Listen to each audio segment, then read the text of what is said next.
Some of you were having real heart palpitations during that whole thing because if you're the organize all the pieces person, the other was making you crazy. And if you're just start building it, we'll figure it out as we go, you were pretty upset with the other. And the good news is we're going to mess with both kinds of people for the next several weeks.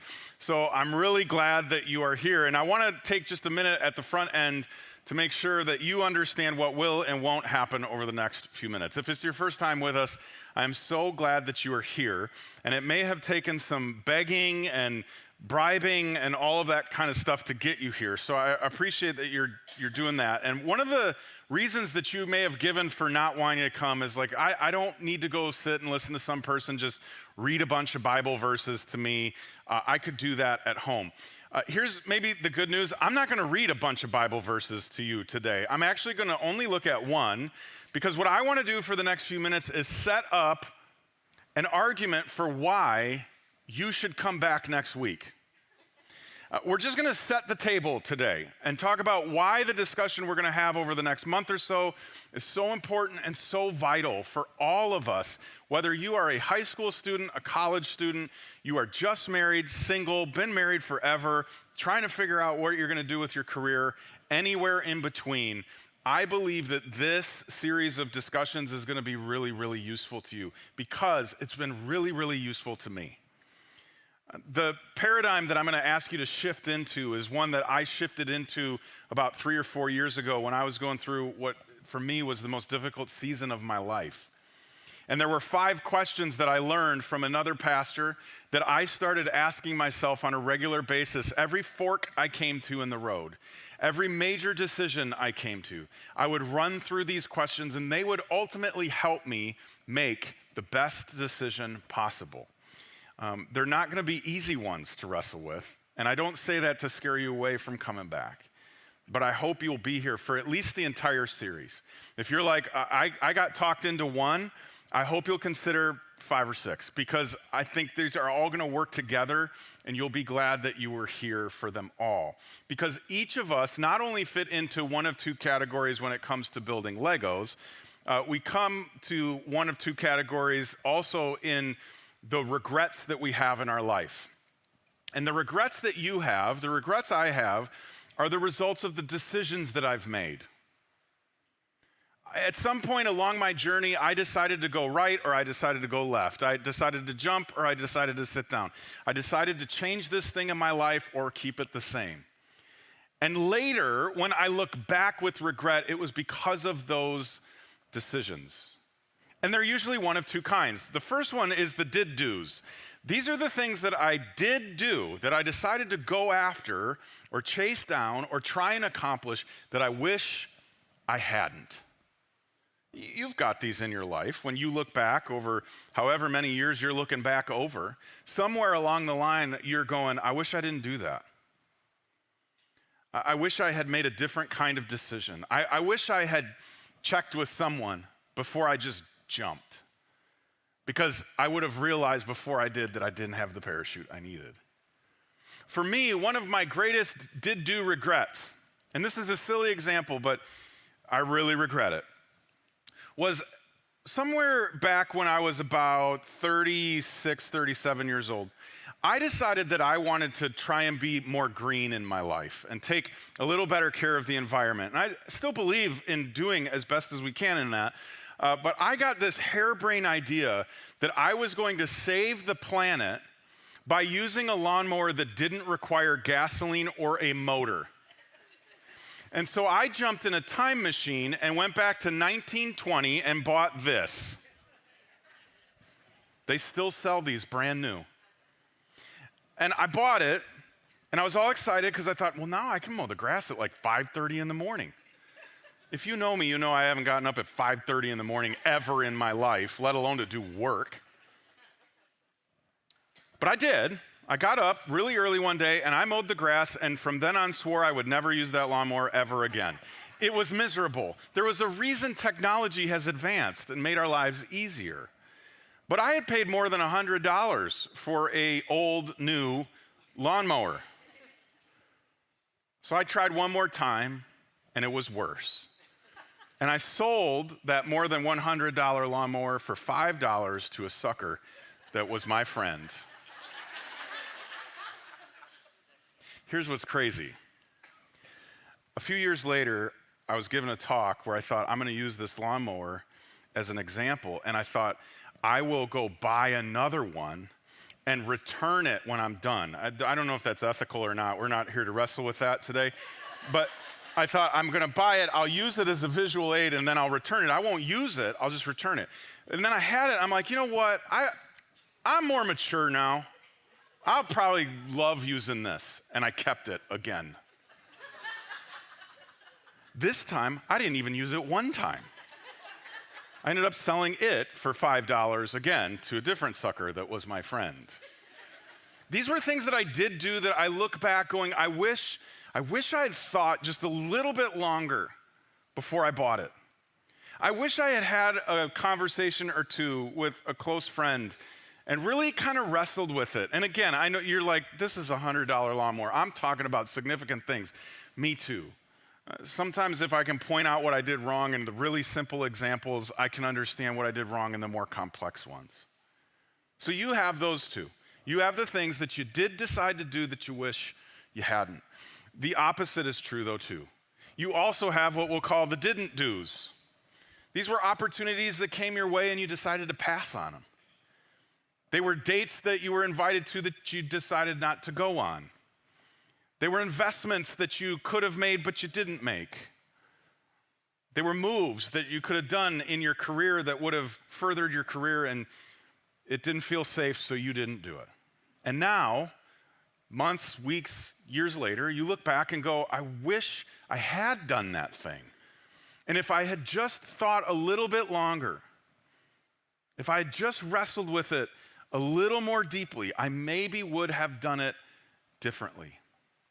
One of the things I didn't do in my life that I look back and wish I had was buy a bunch of houses in 2021. If you don't know this, back in 2021, to get us up out of the basement we'd found ourselves in with COVID, the interest rates were record lows. We will tell our great-grandchildren about these years when you could get a mortgage at under 2%. Right? When my grandparents tell me about when their mortgage was like 15% or 16%. And I was just too afraid. I didn't want to invest the money that I had saved up, and I could have and probably would have been sitting pretty today, or I could have refinanced my house. And some of you are like, we don't care about any of this. And I get that. But again, there are examples in your life where you go, if I had just thought about it, even a second longer, I probably would have gone after it. And I would be so glad that I did. You can think back to high school, you can think back to college, you can think back to when you first moved out of the house. You've got lists in either of those buckets, and again, mine are way too long. We'd need to go down the whole building if I unrolled the list of things for you that I would say I regret. Some of them are relationally. A lot of them are financially. Some of them for you, again, are about your job or your relationship with your kids or your relationship with your neighbors. Or if you are a kid, and I know you all are, but not all of us have our parents around anymore, but there are decisions you made with your parents, the way that you spoke to them or the things that you didn't ask them that you wish you had. We have regrets. And the problem that I've realized I have is that I start building before I take in the instructions. I start putting things together and making it up as I go along and improvising and trusting that it'll all work out. And somewhere along the line, I'm going to be real with you, as a person who grew up going to church, I was told and believed that that meant I had big faith, that I just jump and figure out how to land without dying as I go. The problem is, that's not wise. Sitting down and putting a Lego set together or IKEA furniture or whatever it is that you are building without looking at the instructions and thinking through what are the steps by which I'm going to arrive at the picture on the box is kind of foolish. But we do it so often in life. So this series is not about what you did do. It's not about what you didn't do. Because I'm not going to tell you the decisions that you should make or should have made. What I want to talk about is how you arrived at those and how you can arrive at decisions in your future. So in some ways, what we're going to be talking about is the before you do's. Before you make the move, before you take the job, before you go on the date, before you invest the money, take a minute and ask yourself these 5 questions. Take a minute to really be honest with yourself and almost struggle your way through each of these questions so that on the other side, you can say, I think I'm making a wise, prudent decision. Because what I hope for me, and this is true for me, and I hope it's true for you, I really do want to live with no regrets. Look at it a minute, you'll understand why people are laughing. Let's get to the place where as people, especially as if you call yourself a follower of Jesus, where we're moving slow enough in life where we can, instead of just sitting down and telling them to start permanently etching things onto our skin, we take a minute to assess, what is this? How will it affect me? And is it accurate to where I want to end up in life? Getting away from the immediate right in front of us, right? Like this is the problem with our life. It's right here. We've got to make a decision. We've got to move because we're just grinding our way through. We get up in the morning, we drink the coffee, we survive the first meeting, the second meeting, the first task, the second task, and then we fall into bed only to do it again the next day. Instead of taking a beat to think. What I hope to accomplish over the next month or so together is that we would realize that we make better decisions when we do better thinking. And here's what I've learned about myself. It took me a long time to figure this out. I'm not a good thinker. I don't think good. I don't have the ability to kind of sit down and weigh pros and cons. I don't have the ability to sit down and go, okay, I'm thinking 25 years out on my own. I need kind of prompts or these catalysts that are going to help me get to the answers to those questions. And it really starts with asking myself questions and inviting trusted friends to ask me questions. The kind of questions that will force me to really think. And when we start to think better, we start to decide better. And again, I can't promise you that you are going to make the perfect decision every time. But at the very least, my hope is that you will be able to go, I don't know that I regret making that decision. I may have missed, but at the time, I really believed in what I was doing. So, spoiler alert, this is going to require you to adjust the pace of your life. It's going to cause you to slow down and think a little bit more. Because what I want us to ultimately do is to stop just making our way forward and start deciding our way forward. Like we grow up and we're told you just got to make it through the day. You just got to make it through the season. You just got to keep pushing and keep grinding and eventually you'll get there and it'll be okay and it'll work out. That's the same as taking 2 random pieces out of the set or 2 random pieces out of the box and putting them together and going, okay, next piece. Instead of going, I'm building a couch. This is not going to get me to a couch. I'm building a car, not a rabbit. So if I start putting pieces together that look like a rabbit, I'm heading in the wrong direction. So if you'll let me, I want to give you kind of 3 reasons that I think this is so important. 3 reasons why we need to start deciding our way through life instead of just making our way through life.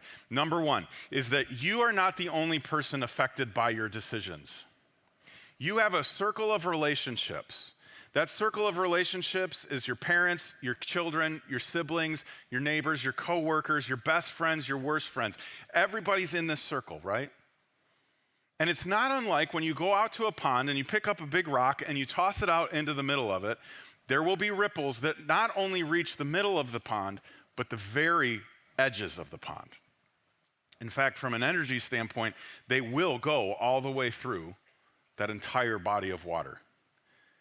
This is true of every decision you make. Other people will be affected. You don't think about that when you're throwing the rock in the water, but that cattail that's on the shore on the other side of the pond is going to be affected by that rock. Directly? No, but affected nonetheless. Every decision that I make as a dad affects my children. Every decision that I make as a pastor affects you. And I have to be aware of that. I have to think about that. So just pushing my way through every day is not helpful to you. It's not helpful to my kids. It's not helpful to my community. Whereas if I've gone, this is what I want to be true at the end of the journey, I'm going to take these steps in order to get to that end. Well, that's a totally different dynamic. Now, regret will usually set in when we fail to think about that and we realize what the results have been. We start looking back, we go, well, what if I had done it different? Which reminds me of my favorite show on Disney Plus. You have to be a Marvel superhero person to even know this exists. But it's a show called What If? And what they do in this show is every episode asks the question, what if this had happened instead of that happening? So it would be something like, what if Captain America was a bad guy? How different would the world look?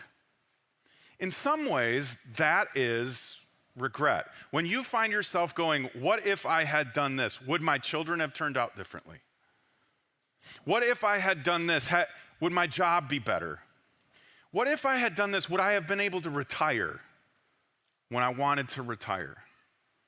That's regret sneaking in, and that regret, that kind of regret, has come from a failure to understand that there was a ripple effect of the decisions that you made. I mean, let me make sure you understand what I'm saying. As a community, as a church community, there are decisions that we are making that are going to affect the Great Lakes Church of 50 years from now. Just like when people sat down in a living room 15 years ago and decided to start a church, it's affecting you and I today. Our decisions impact generations. So, we need to decide with intention. And sometimes intention means we're going to do the thing that's not easy and that's not fun. Sometimes intention means we're going to decide to do the thing that's going to require more energy and more effort. But it's the decision that brings us closer to the picture that we have in our mind of what we want our life to look like and what we want our impact to look like. So instead of just being kind of jostled around and hoping it works out and not thinking about who else will be impacted, we are going to make decisions with intention. Second reason I think this is such an important discussion is that your decisions will determine your destination. They will. Wherever you're at in life is the result of a series of decisions that you have made. You arrived at Great Lakes Church today because you made a series of decisions to turn the right direction at the right point, and you arrived here. Change one of those, you end up at Menards. You end up at Starbucks. You end up somewhere else because you failed to think about what this decision will do in terms of where you will end up. In my own life, I will never forget, I got invited to go check out Moody Bible Institute, which if you've never heard of Moody Bible Institute, it sits in the middle of Chicago, like right downtown, just off the Magnificent Mile.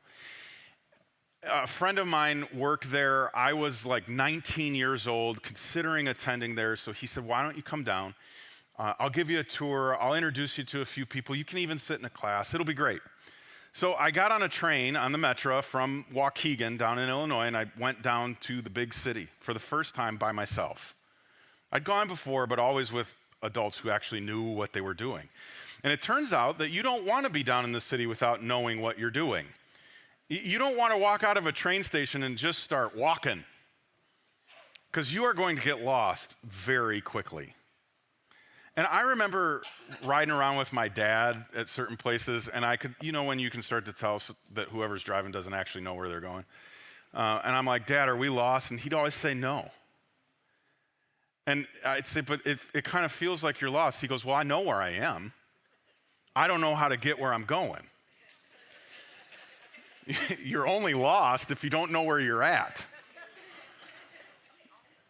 I was lost in Chicago. I had no idea where I was. So I called my friend Steve, who worked at Moody, and I said, I thought I could get there. I have no idea. And his response was so incredible to me. He goes, okay, here's what I want you to do. I want you to look at the door of the building that you're sitting in front of and tell me what the number is. So I told him the number. He said, now I want you to walk around the corner, and I want you to look at the number above that door and tell me what that number is. And based on those two things, with the street that I was standing on, Steve found me in under 5 minutes. And here's why. Here's what he taught me. When you stand at Madison and State in the middle of Chicago, you are at 0 point in the city. That is dead center. And the addresses on all the buildings get larger the further you get from that point in the city. So he knew when I said, it says, 800, I'm 8 blocks away from the middle of the city in one direction.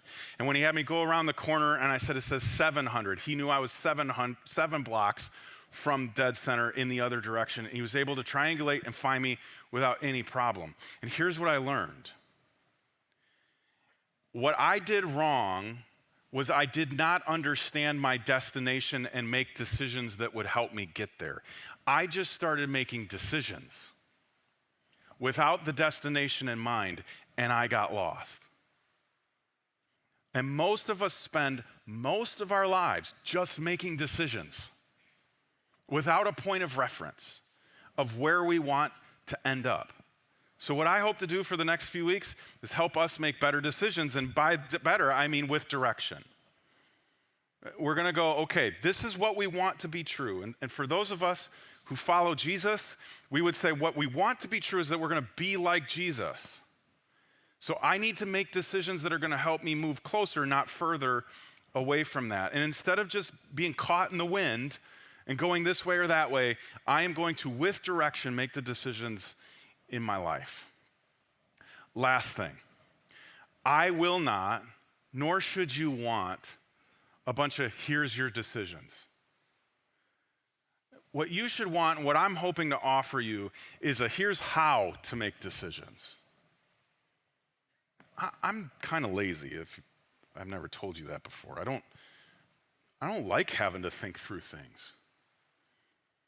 And if you were to come to me and you were to say, hey, Josh, where do you want to go for dinner? You know what my answer would be? Where do you want to go for dinner? Because one, that's going to make you like me, and I'm desperate to have you like me. But two, I don't want to have to think through what I feel like, how far is what I feel like, or any of those kinds of things. It's just easier if you tell me what you want, and then we do it. So a lot of times in our life, that's what we do, right? We allow other people to make decisions for us. Tell me what's the best move. Tell me what you did. Tell me what Grandpa did, or what the CEO did, or what the seasoned teacher did. You tell me what they did, and I will just fall in line and do those things. Now, here's the problem with that. There's some wisdom in it, but the problem with just blindly doing that is we end up in victim mode really quick. Because at some point, they're going to give you bad advice. And you're going to be mad at them like they were out to get you and destroy your life. So making decisions in life, making our way forward with decisions instead of just making it forward, it changes from being in ownership to ownership. I'm going to own the decisions I'm going to make instead of just doing what the news told me to do.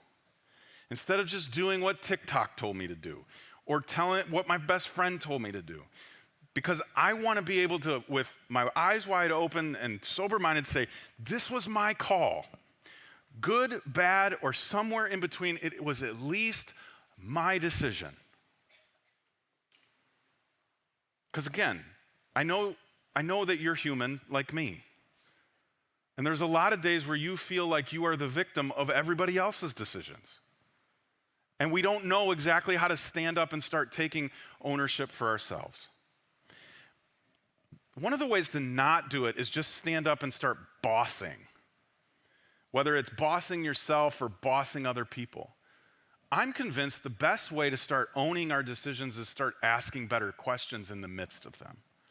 There's a reason why every counselor I've ever gone to see asks more questions than gives direction.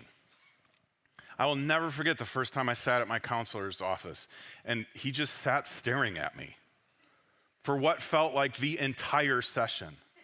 It wasn't until I said, so do I go first? I don't know, am I supposed to say something? And you know what his answer was? Do you feel like you should say something?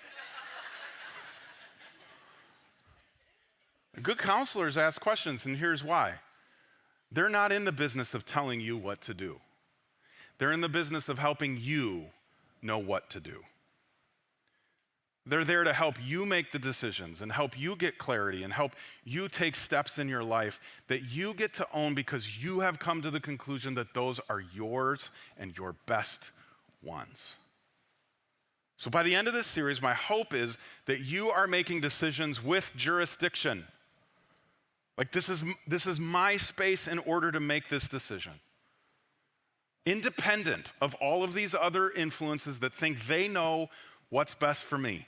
I know what's best for me, and part of that, I hope, is because I'm connected with God and I'm allowing Him to help me make the wise, prudent decision. Now that word prudent, I've said it a couple times. It's not one that we use very often. But the more and more I sit with that word, the more and more I'm convinced that it might have to be, permanently put on my body or something. Because I want to be a prudent person. So if you've been waiting for, when is this dude actually going to talk about the Bible? Here we are. We have gotten there. And like I said, it's not much because the goal of this talk is to convince you to come for the next one. But the entire conversation, the entire month is going to be based on this one sentence that was written by Solomon way back in the book of Proverbs. A prudent person sees trouble coming and ducks. A simpleton walks in blindly and is clobbered. Now, I'm not calling you a simpleton, but a lot of us are getting clobbered every day because we're just blindly making our way through the day and we're hoping we bump into something. And when we bump into something, it will steer us in the other direction. And it's like we're living a pinball life, and we don't have to. You see, so often when we talk about following Jesus, and this is important for you to know if you're still wrestling with if that's something you want to do. Most of the time when we think about following Jesus, we think it's all about go to church, give some money, serve in some capacity, help your neighbor when they need help, right? Like that, in a lot of our minds, that's the summation of what it means to follow Jesus. If that was all it was, then this would not be included in the scriptures. It just wouldn't be there. Prudence is a part of who we're supposed to be at a character level. And here's what I think Solomon meant by the word prudent.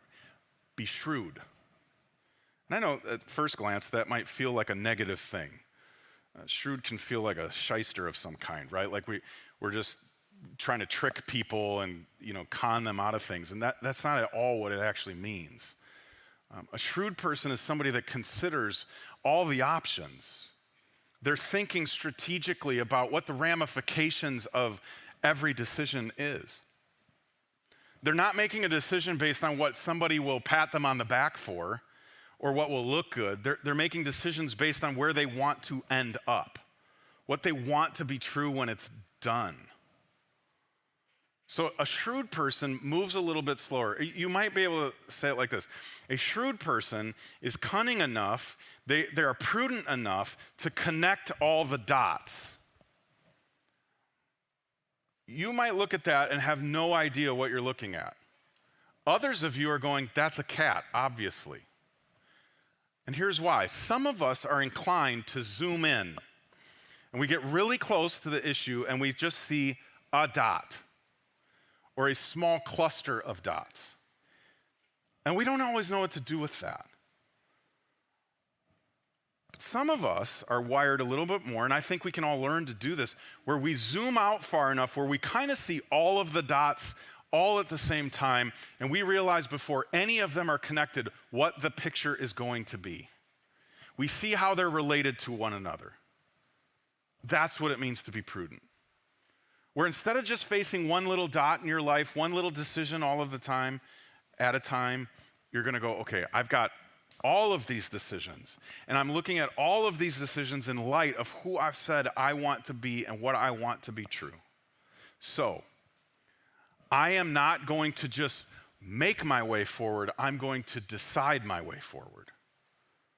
I'm gonna slow down long enough to assess where I'm at in this process and how this is going to affect that and affect them. In order to do that, though, this is the hard part, and this is why I wanted to just kind of tee up the series today instead of getting real deep into it. Because you need to do some work in order to get where we're going to hopefully end up.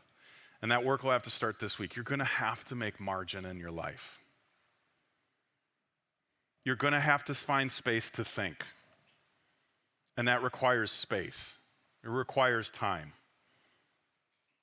You're going to have to find enough white space on your calendar to sit and stare out the window, to pour a good cup of coffee and sit on your deck and just think. One of the best memes I ever saw was this picture of a guy sitting at a coffee shop, and the caption read, "I saw this guy today at Starbucks, and he was drinking coffee. Just drinking coffee. No laptop, no phone, no book. What a freak." Because we don't do this anymore. We don't just sit. In order to get better at making decisions that are wiser and more prudent, you're going to need to find space. Because I'm going to give you 5 questions. And you can't answer all 5 of them in the midst of all the craziness that's life. And you might be sitting there going, what are the questions? You got to come next week. I told you, we're just teeing up the whole conversation today. In the meantime, here's what I'm going to encourage you to do. Invite some of your trusted, loved, closest friends to be your pause button. Because it's like a reflex. We just want to get the decision because we're pushing our way through. Invite some close, trusted friends into your life and give them permission to hit the pause button for you. When you are sitting over a drink or a coffee or you're hanging out and you start telling them about the big new idea you have or the change in life that you're going to make or whatever the case may be, they could go, well, hold on. Have we thought about this? Have you really considered not just what is in the moment, but what eventually could happen? Let's make decisions on eventually, not immediately. Because this is going to be a skill we have to learn over time. We're not going to be able to just do it. So invite friends to help be your pause button. And then what I would encourage you to do, because I do weird things like this, and maybe you don't want to be weird like me, and that's okay. This word prudent, I think you should start writing it everywhere. Like everywhere. Put it in your phone, put it in your day planner, put it on your mirror, put it on your refrigerator. Put these words, be prudent. Because again, this is going to shape everything that we talk about for the next month. Every question I introduce you to is going to be about helping you be prudent with your decisions. Where you're looking out ahead, you're seeing what's coming so that you can duck and you can stop being clobbered with regret. So be prudent, just put it everywhere so you kind of start getting your mind to always be thinking in that way. And then lastly, the most difficult step I need you to take to prepare for this is to delay your decisions. Most of you, if not all of you, walked in here today with a major decision holding over your head. And if you can delay it, I'm going to ask you to do it. if you can delay the job change, if you can delay the move, if you can delay the divorce, if you can delay the argument, if you can delay fill in the blank, whatever it is that has you all tied up in knots today, if you could hold on for just a few weeks, I really do believe that we could help you make a better decision. And I'm not trying to sell you some snake oil. I really believe in what we're going to be talking about because, again, it has been a part of my life. So I'm not just, the guy talking about it. I'm the guy trying to live it. So don't rush into your big decision. Pump the brakes if you can. And give yourself some time to kind of think through it. What I cannot promise you is that you're going to make 100% good decisions with 100% no regrets. You will have regrets. It would be stupid for me to promise you anything like that. You're going to still, even when we get all the way through this, you're still going to come out on the other side and you're going to do some dumb things. You're going to buy a 60-year-old lawnmower with good paint on it and wish you hadn't. You're not going to invest the way you should have, right? All of these kinds of things. But what I can promise you is that a little by little, over the course of time, you and I will get better at decision making. And we will have fewer regrets. We'll never reach 100%. But the percentage will go up the more we lean into this. And you and I will stop just making our way through life, and we will start deciding our way through life. So before I let you go, some of you have been just ticked off that I haven't given you the questions. That's okay. I promise you'll get them. Just come back. Some of you have been angry, like there's really been not a ton of Bible in this. You read like one sentence. I get it. Come back next week. We'll do a bunch. Some of you have been sitting here going, so-and-so needs to hear this. That's usually the response with any talk that means anything to you. Like, I got to get this in the hands of somebody. Here's what I want you to do. Invite them to come sit with you. And do it in a humble way. Don't say, hey, they're talking about something you need to hear. Say, they're talking about something I need to hear, and I'd like you to be accountable to it with me. I'd like you to be a person in my life that helps me make better decisions, slower decisions, because I'm tired of living with all this regret. Will you come sit with me and hear what they have to say? And then we'll sneak it in for them too. But I can promise you this, that'll be something you did do that you won't regret. Let's pray. God, thanks for being patient with me in my life, with all of us in our lives. Because we make decisions that are harebrained sometimes. And we've spent a lot of days wishing we'd done it different. And what I so appreciate about you and love about you is that you don't just keep beating us over the head with our mistakes. You just keep offering us grace and mercy and forgiveness, and you allow us the opportunity to try again. So as we start this conversation, God, will you help us to keep that in mind and pick ourselves up, dust ourselves off, and start making decisions based on where we want to end up in life, maybe taking the time to really wrestle through how those things are related before we do or don't do whatever is in front of us. We love you so much. Thanks for letting us hang out together today. In Jesus' name, amen. Hey, have a great week, everybody. Come back next week for part 2.